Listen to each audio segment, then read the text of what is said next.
शुभ प्रभात। मैंने मंत्र सुना था और मंत्रों को स्नान करते समय सामान्यतः बोलते भी हैं हम कि गंगे च यमुने चैव गोदावरी सरस्वती नर्मदे सिंधु कावेरी जल अस्मिने सन्निध कुरु। यानी जब स्नान करते हैं तो किसी एक जिस जल से स्नान करते हैं उस स्नान करते समय यह मंत्र बोलते हैं कि गंगे च यमुने चैव गोदावरी सरस्वती, यानी ये सभी नदियों का नाम लिया। नर्मदे सिंधु कावेरी अस्मिन जले सन्निधि करो, मतलब ये जो में जल है इसके अंदर अपना प्रवेश करिए। और ऐसी भावना करने के बाद व्यक्ति जब स्नान करता है तो उस जल की ऊर्जा बहुत अद्भुत हो जाती है, वो जल बहुत पवित्र हो जाता है और वो जल बहुत पावरफुल हो जाता है। यह मैं नहीं बोल रहा हूँ, ये आज का फोटोसिंथेटिक जो एक कैमरा भी आ रहा है जो किसी भी चीज़ की ऊर्जा को नाप सकता है, वो ये मंत्र बोलने के बाद उस जल की ऊर्जा को वो कैमरा भी नाप सकता है। ऐसा ही वैज्ञानिक क्रम है। और अभी जहाँ हम कुंभ होकर आए हैं, जिस स्थान पर हम लोगों ने स्नान किया, हमें से अधिकांश लोगों ने स्नान किया, उस स्थान के बारे में इस समय कहते हैं कि ये 144 वर्ष के बाद ऐसा योग बना। और योग बनने पर वहाँ पर सभी जितने भी तीर्थ हैं भारत के, जिनको हम भारत बोलते हैं, यानी अखंड भारत की बात करते हैं, जिसकी दुनिया के अंदर जो तीर्थ हैं, जिनको तीर्थ के नाम से जाना जाता है, वो भारत में ही है, जिसको अखंड भारत कहते हैं, जिसमें अफगानिस्तान भी आता है, बांग्लादेश भी आता है और नेपाल का, और ये अपना पूरा जो चाइना ने कब्जा कर रखा है, ये सारा एरिया भारत में आता है, जहाँ भारत के ऋषियों ने उन्होंने महान तपस्या की और उस स्थान पर ऐसे कृत्य, ऐसे चीज़ें घटित हुई। तो वो सभी जो तीर्थ हैं और सभी समुद्र हैं, 7 समुद्र हैं, 7 समुद्र हैं, सभी जितने देवता हैं वो सभी देवता इस स्थान पर आते हैं, ऐसा कहना होता है। और ये कहना ही नहीं होता है, जो व्यक्ति अनुभव कर सकता है तो उस व्यक्ति को वहां देखने से, पता करने से वो अनुभव भी कर सकता है। ऐसा ये महत्वपूर्ण और पवित्र कुंभ का जो कार्यक्रम अभी हुआ, मैं वहाँ देख रहा था, क्योंकि 2 बार जाना हुआ और इस बार जब जाना हुआ तो 3 दिन तसल्ली से वही रहना हुआ। वो जो संगम का मुख्य घाट है, सब केंद्र है, जहाँ पर 3 नदियाँ, 2 नदी मिलती हैं, तीसरी नदी गंगा और यमुना तो आती है, लेकिन सरस्वती वहाँ नहीं है। लेकिन फिर भी कहते हैं सरस्वती भी वहाँ मिलती है। तो वहाँ सरस्वती कैसे मिलती है? ये जो मिली है इस समय पर, जो ये देखने का दृश्य है, वो देखने का क्रम अपने आप में अद्भुत है। किस किस प्रकार के संत, अद्भुत संत वहां पर आए, इस बीच में देखने को मिला। यानी जो संत गुफाओं में ही रहते हैं वो बाहर प्रकट ही नहीं होते हैं। किसी की उम्र 200 साल है, किसी की उम्र 300 साल है। ऐसे संत, देवराहा बाबा की 250 वर्ष उम्र थी। देवराहा बाबा जिनका आश्रम वृंदावन में है, 250 वर्ष तो लोग जो जानते थे वो बताते थे कि 250 वर्ष है। तो हम जो कहते हैं ना 100 वर्ष नहीं, अनेक वर्ष जो जीते हैं, जो लंबी आयु उनके हाथ में है, जब वो चाहे तभी अपने को वो कहते हैं ठीक है अब हमको जाना है। ऐसे दिव्य संत, और वो अलग अलग प्रकार के नागा, जो अलग अलग साधना और सिद्धियों से, नागा के बारे में कहते हैं कि जो अगर प्रसन्न होकर किसी को कुछ दे दिया तो उसके व्यारे न्यारे हैं, और अगर उसने कुछ कह दिया उसके बारे में तो उसी समय से उसका मामला खराब होना शुरू हो जाता है। यानी जिनकी वाक सिद्धि इतनी स्ट्रांग है, बहुत तगड़ी है।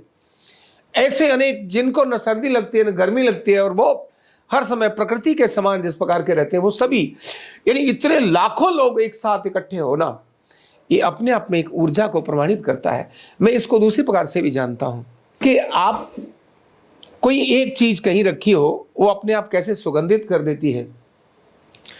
आप थोड़ी देर के लिए चमेली का फूल यहाँ रख दीजिए, आप पूरे वातावरण में सुगंध महसूस करेंगे, थोड़ी देर में ही सुगंध महसूस करेंगे। और एक सड़ा हुआ आलू भी रख दीजिए तो वो भी अपनी गंध देगा। यानी हर जो ऐसा है जो अपने को रूपांतरित करता है। हम कहते तो है सड़ा हुआ आलू, लेकिन वास्तव में जब वो सड़ता है और पौधे को पोषित करता है तब वो अलग प्रकार का होता है, और जब वो गर्मी के कारण सड़ता है तो एक अलग प्रकार का होता है।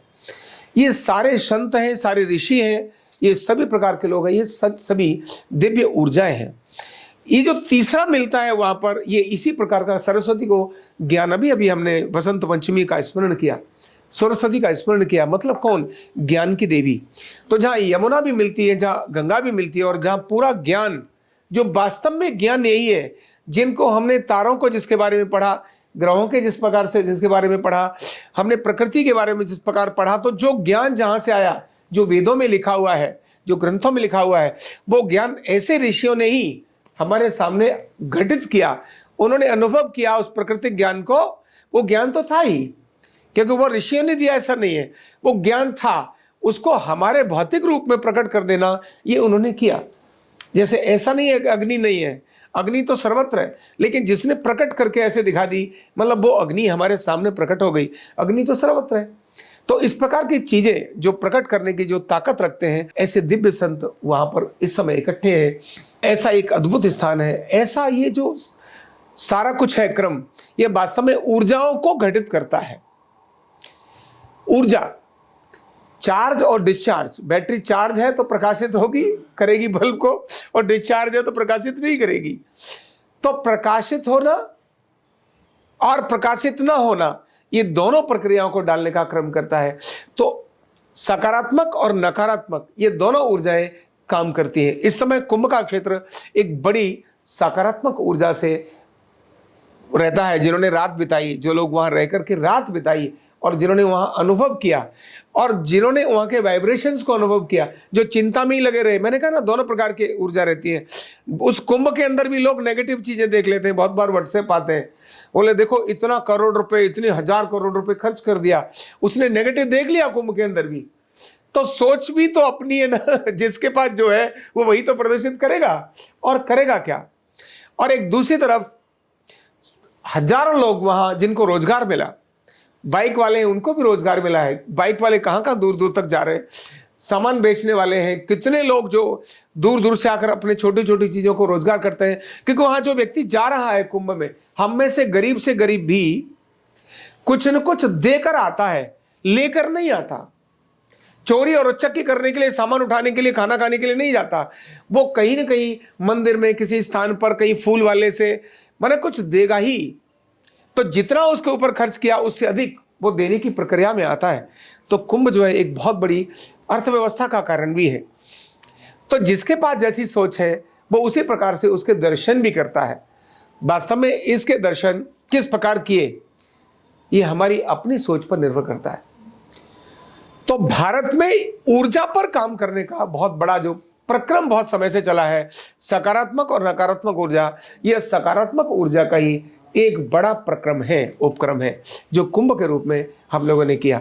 और हर वर्ष ये कहते हैं कि हर वर्ष इस त्रिवेणी संगम में ये जो माघ का महीना होता है, ये पूरा पवित्र महीना होता है।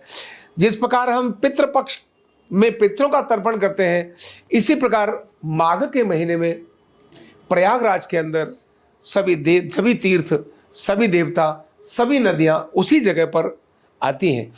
और तभी वो त्रिवेणी संगम में ना भी स्नान किया, उसके गंगा या यमुना कहीं भी स्नान कर लिया, तो करंट ही होता है।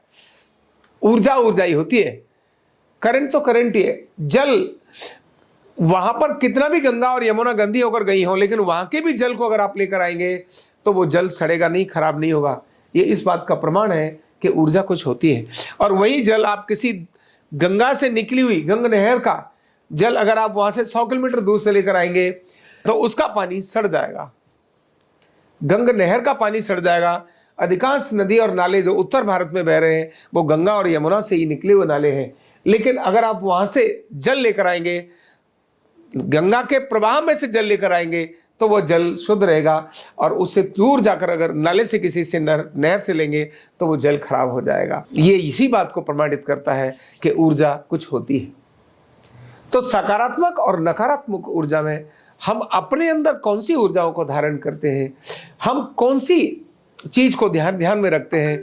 जैसे एक आलू की बोरी होती है ना, एक आलू अगर उसमें सड़ा हुआ पड़ गया तो आपके अनेक सारे आलू खराब होने की संभावना बहुत अधिक होती है। क्योंकि नकारात्मक ऊर्जा भी तीव्र गति से फैलती है और सकारात्मक ऊर्जा भी तीव्र गति से फैलती है। हमने किस ऊर्जा को महत्व दिया, वही ऊर्जा आगे चलती चली जाएगी।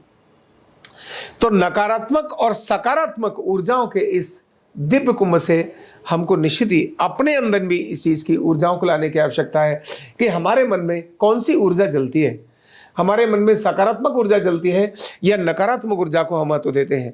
हम आलू, सड़े हुए आलू को अपने अंदर स्थान देंगे तो बाकी आलू भी हमारे सड़ जाएंगे। अगर बोरा है ना, या कोई फल, हमारे पास टोकरी है फल की, एक सड़ा हुआ फल उसमें डाल दो, वो कुछ ही समय के अंदर बाकी फलों को भी सड़ा देगा। एक संतरा सड़ा हुआ डाल दो, बाकी संतरों को भी सड़ा देगा।